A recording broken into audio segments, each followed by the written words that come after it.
and try to copy these like darker streaks with the brown mixed with the red.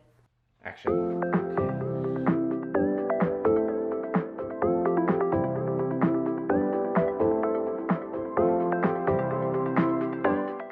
I'm going to use like a little brighter green, and I'm going to start coloring in the calyx like this. There's a little bit of lighter color right here, some like a dusty kind of green.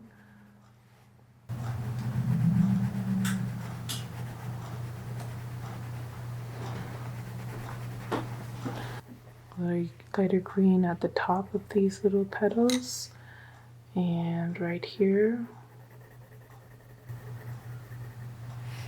And just a little bit more green here. Okay. Then I'm going to go in with this kind of dark army green, sage green, kind of yellowish green. And there's also a little bit of a browning at the tip of the petals, so I'll use this brown and make that dark here. A little bit of brown right here, and a little shadow right there. Also, I'm going to use some of this green, this army green, and start bringing that down into the color, the reddish color of the tomato.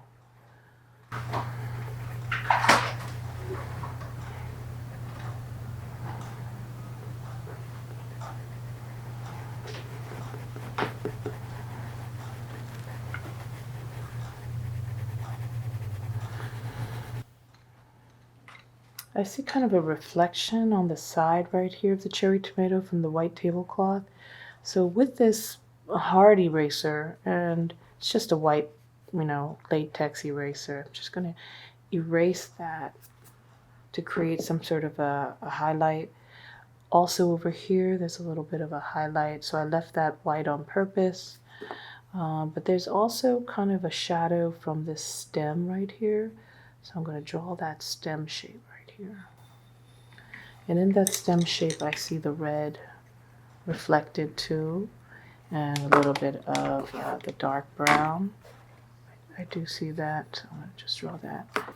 I see a little reflection of white right here, so I'm just going to erase that up with my eraser like that. Okay, and put some more of this very light green here. Pick up this light green right at the base.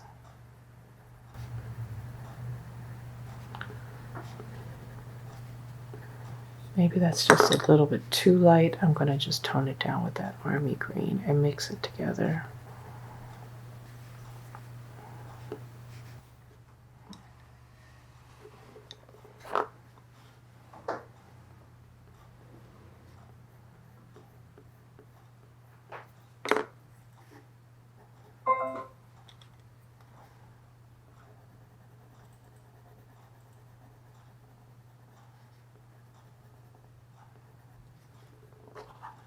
So this little piece, this little petal here, you kind of see the underside lifted up. So I just wanted to express that. Okay.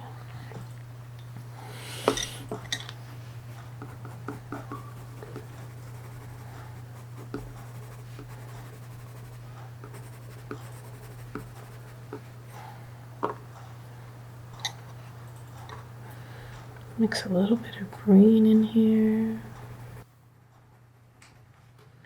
And start bringing these kind of green streaks down a little bit more.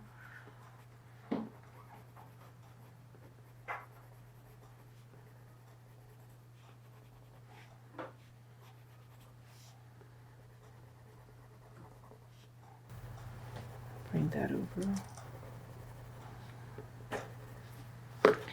And there's a certain sense of light right here as well that's missing. So I'm going to mix that with right here, this little light patch. I'm going to mix that with the cream color to soften that up, make that warm it up with this little yellowish color.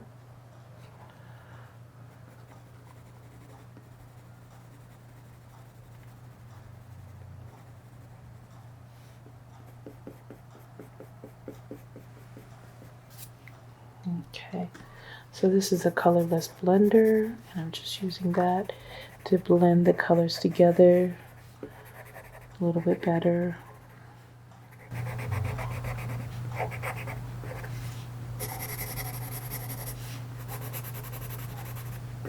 Didn't finish this, so I'm going to just finish this little calyx there. Most people say don't use black. Don't use black. So I'm going to try to use a dark blue instead of a black. Try using a different color, like a blue instead of black. Black can be a little strong. So right where these tips are very dark and the little petals all dried up, I'm going to just use a little bit of blue instead of black.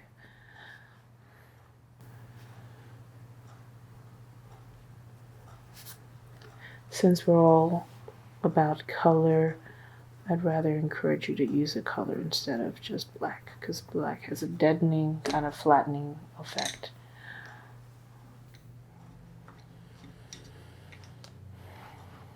And then right underneath this little calyx here, I see a shadow. So I'm going to draw the shape of the shadow. It's like a little pointy shadow, and I'm going to draw that in.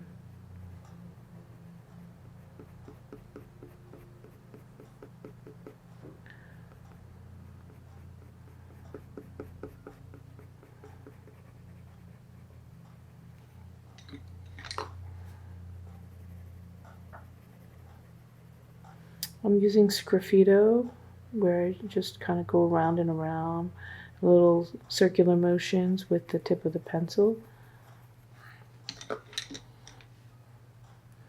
Just go back and forth erasing to the highlight up, maybe putting this cream on there. Okay, something like that. I'm adding a little bit of brown again because I feel like this is just too pinky looking, so just going back and forth again. If you use the colorless blender, you can rework an area and just go back into it. There's something called a burnisher. This lavender pinkish kind of pencil is called the burnisher, and that will not allow you to work back into your colored pencil. So don't use that until the end. That kind of puts a nice little shine on your colored pencil drawing. And just kind of compresses the surface and just pushes all your colored pencils down upon each other. But do not use that until you are absolutely sure you're done your colored pencil drawing and you're done working it and tweaking it. So I'm missing this little shadow here. So I'm going to put a little bit of blue right here, and you might say, wow, a blue shadow, I don't see that. Why would you put a blue shadow there? But what I'm going to do next is going to create kind of an interesting dark gray. Mix the brown with the blue, and you'll get a nice kind of a dark, natural looking gray, but it's going to be kind of soft. Now the stem, I just want to add a little bit more definition to the stem.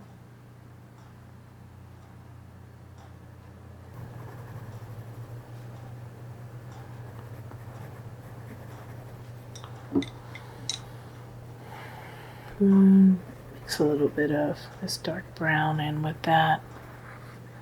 Okay, I'm using a red brown, and I'm mixing that with my purple pink to just make that a little bit more orangey looking. And with each step, my color is getting more intense. Put in the highlight again, like that. There we go. That's a highlight. Well, that's the reflected light on the tomato, so that's good. And I'm going to put a little bit of cream in and mix that up with that to warm that up. Okay.